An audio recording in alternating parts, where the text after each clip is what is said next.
तो दोस्तों, मैं doctor Ram Singh Patel, assistant professor Pandit Motilal Nehru PG law college Chhatarpur. आज हम लोग देखेंगे भारत के संविधान का अर्थ, है ना। तो सबसे पहले तो हम देखें कि संविधान का अर्थ क्या होता है। संविधान, तो संविधान का अर्थ होता है किसी भी देश या संस्था को संचालित करने के लिए अर्थात चलाने के लिए जो नियम बनाए जाते हैं, उन नियमों को जिस दस्तावेज में रखा जाता है उस दस्तावेज को संविधान कहा जाता है। किसी भी देश या किसी संस्था, है ना, जैसे संयुक्त राष्ट्र संघ, दक्षिण, सार्क, ब्रिक्स, तो इन सभी संस्थाओं का अपना एक संविधान होता है जिसके तहत उसमें उद्देश्य दिया रहता है कि उस संस्था को स्थापित करने का उद्देश्य क्या है, उस संस्था के कार्य क्या हैं, उस संस्था की शक्तियां क्या हैं, किस प्रकार से वह संस्था संचालित होगी, वह सारी चीजें उस संस्था के संविधान में शामिल होती हैं। इसी प्रकार से कोई देश कैसे चलेगा, किस तरीके से उसको शासित किया जाएगा, किस तरीके से उसकी मशीनरी होगी, वो सारी चीजें देश के संविधान में होती हैं। इसीलिए कहा जाता है कि किसी भी देश या संस्था को संचालित करने के लिए बनाए गए नियमों को समाहित करने वाले दस्तावेज को संविधान कहा जाता है। अब प्रश्न उठता है कि ये तो अर्थ हुआ संविधान का। प्रश्न उठता है कि भारत के संविधान का क्या अर्थ है। भारत का संविधान, भारत के संविधान का क्या अर्थ है। तो दोस्तों, भारत के संविधान को इंग्लिश में कहते हैं द कॉन्स्टिट्यूशन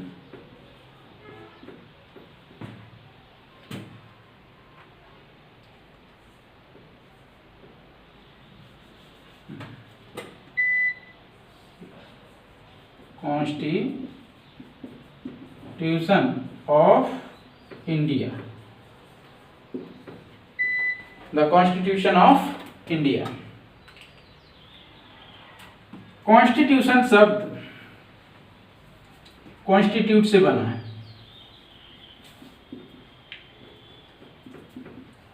कॉन्स्टिट्यूशन शब्द कॉन्स्टिट्यूट से बना है, जिसका अर्थ होता है गठन या निर्माण।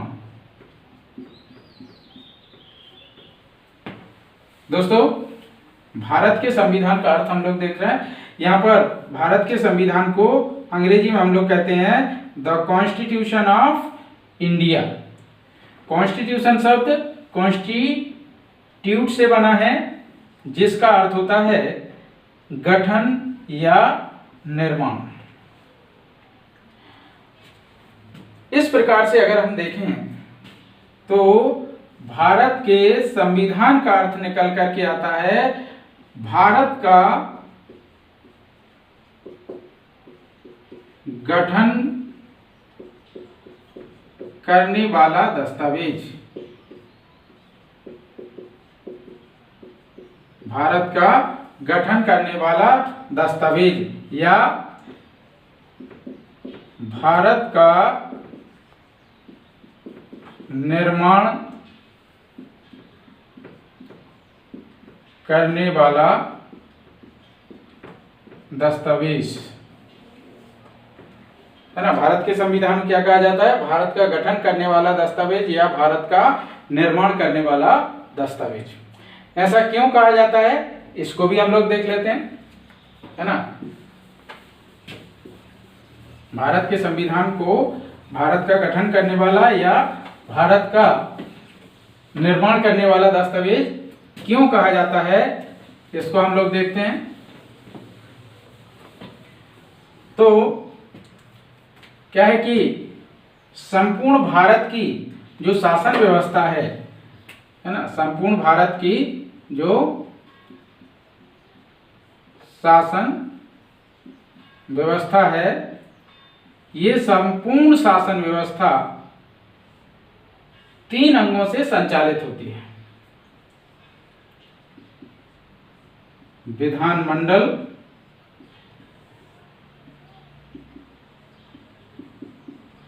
कार्यपालिका और न्यायपालिका। दोस्तों, देश में जितनी भी विधियां बनती हैं, छोटी से छोटी, बड़ी से बड़ी, जितनी भी विधियां बनती हैं, उन सभी विधियों का निर्माण किसके द्वारा किया जाता है? विधानमंडल के द्वारा। और उन विधियों को एनफोर्स कराने का काम, उन विधियों को लागू कराने का काम किसका है? कार्यपालिका का। और इन विधियों को लागू कराने में जो विवाद उत्पन्न होते हैं, उन विवादों का निपटारा कौन करता है? न्यायपालिका। विधियों का निर्माण विधानमंडल के द्वारा किया जाता है, उन विधियों को लागू करने का काम किसका है? कार्यपालिका का।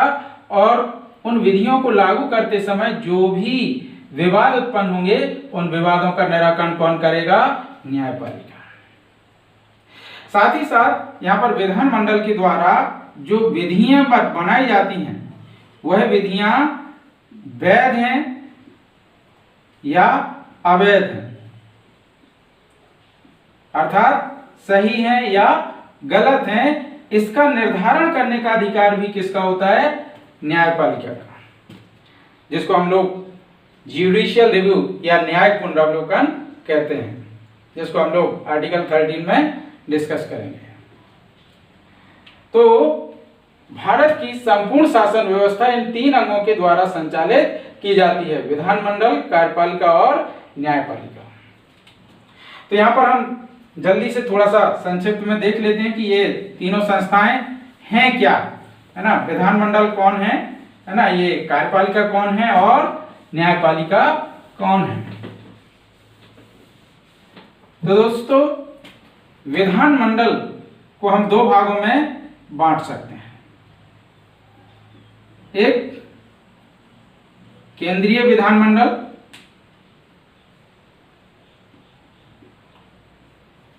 और दूसरा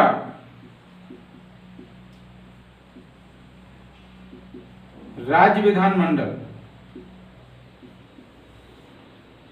केंद्रीय विधानमंडल को ही प्यार से हम लोग कहते हैं संसद। क्या कहते हैं? संसद।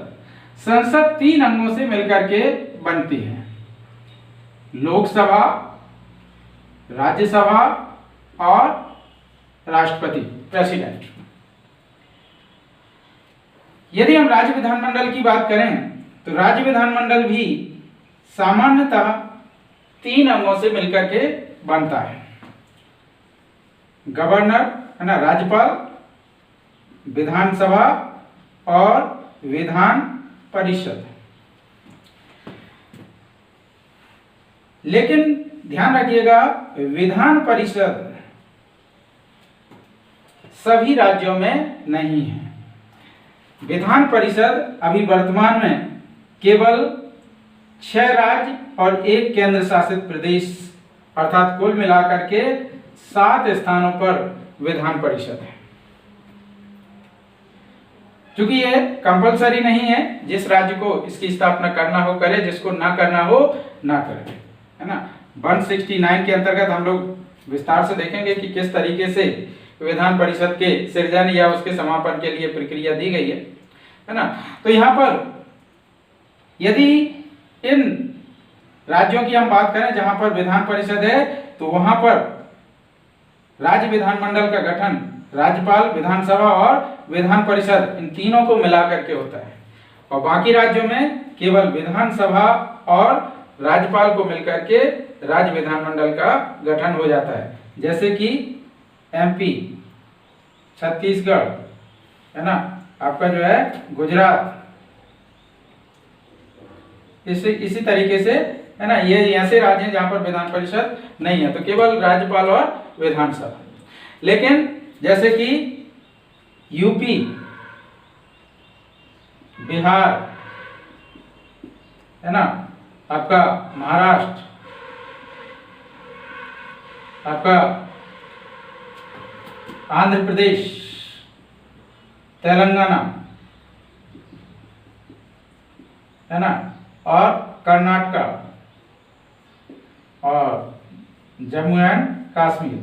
यहाँ पर अगर हम बात करें तो तीनों को मिलाकर के जो है तो राज्य विधानमंडल बनेगा और बाकी राज्यों में केवल राज्यपाल और विधानसभा। ठीक, तो इस प्रकार से ये विधानमंडल हो जाता है। इसके बाद आते हैं हम लोग कार्यपालिका पर। कार्यपालिका में यदि हम बात करें तो कार्यपालिका को भी हम दो भागों में डिवाइड कर सकते हैं। एक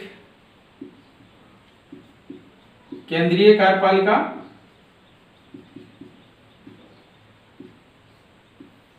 और दूसरी राज्य की कार्यपालिका। केंद्रीय कार्यपालिका के अंतर्गत सर्वोच्च शिखर पर आता है आपका प्रेसिडेंट, है ना, राष्ट्रपति। उसके बाद वाइस प्रेसिडेंट, है ना, उपराष्ट्रपति। उसके बाद प्रधानमंत्री, अदर मिनिस्टर्स, सचिवालय और प्रत्येक विभाग का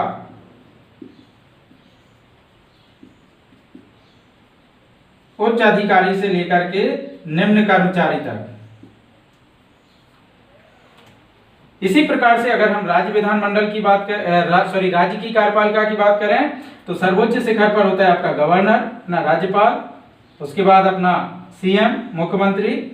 उसके बाद अदर मिनिस्टर्स, है ना, बाकी के अन्य मंत्री। उसके बाद यहाँ पर भी सचिवालय।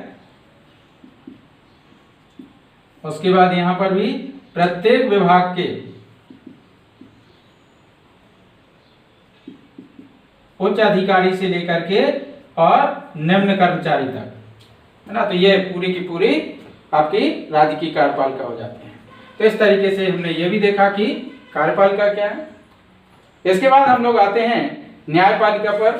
तो न्यायपालिका में सर्वोच्च शिखर पर यहाँ पर आती है आपकी सुप्रीम कोर्ट, है ना, जो कि पूरे देश में एक ही है। सुप्रीम कोर्ट के बाद, है ना, राज्य स्तर पर आता है आपका हाई कोर्ट।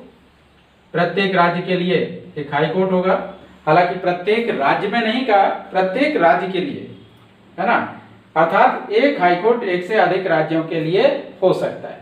लेकिन कितना भी बड़ा राज्य हो, एक राज्य में एक से अधिक हाई कोर्ट नहीं होंगे, है ना। जैसे पंजाब, हरियाणा 2 राज्य और चंडीगढ़ केंद्र शासित प्रदेश, तीनों के लिए चंडीगढ़ हाई कोर्ट, है ना। तो इस तरीके से एक हाई कोर्ट एक से अधिक राज्यों के लिए हो सकता है।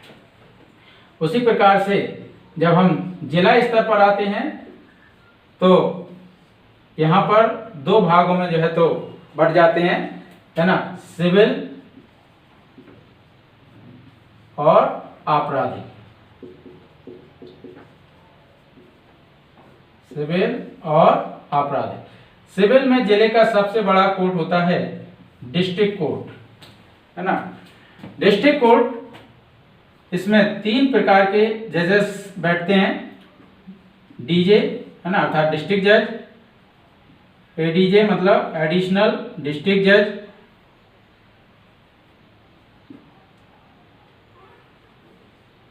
है ना, और उसके बाद असिस्टेंट डीजे मतलब सहायक जिला न्यायाधीश, है ना।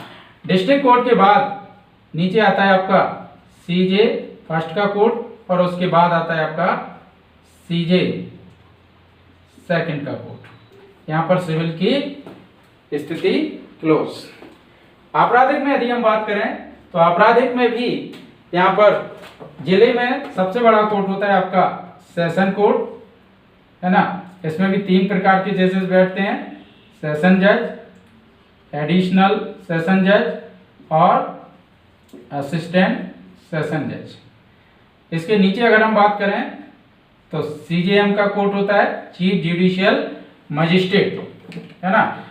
इसके नीचे अगर हम बात करें तो जेएमएफसी का कोर्ट होता है जुडिशियल मजिस्ट्रेट फर्स्ट क्लास, प्रथम वर्ग न्यायिक मजिस्ट्रेट। और इसके नीचे अगर हम बात करें तो जेएमएससी का कोर्ट होता है judicial magistrate second class. Clear. तो ये क्रिमिनल के कोर्ट्स हो जाते हैं। लेकिन जो महानगर क्षेत्र होते हैं, जो मेट्रो सिटीज होती हैं, है ना, महानगर, वहां पर भी कोर्ट का एक स्ट्रक्चर होता है जिसमें सर्वोच्च शिखर पर होता है आपका CMM, चीफ मेट्रोपॉलिटन मजिस्ट्रेट, और उसके नीचे होता है आपका MM, मेट्रोपॉलिटन मजिस्ट्रेट। CJM और CMM दोनों इक्वल होते हैं, बराबर होते हैं। उसी प्रकार से JMFC और MM ये भी दोनों बराबर होते हैं। तो ये अपना पूरा जुडिशियरी हो जाती है।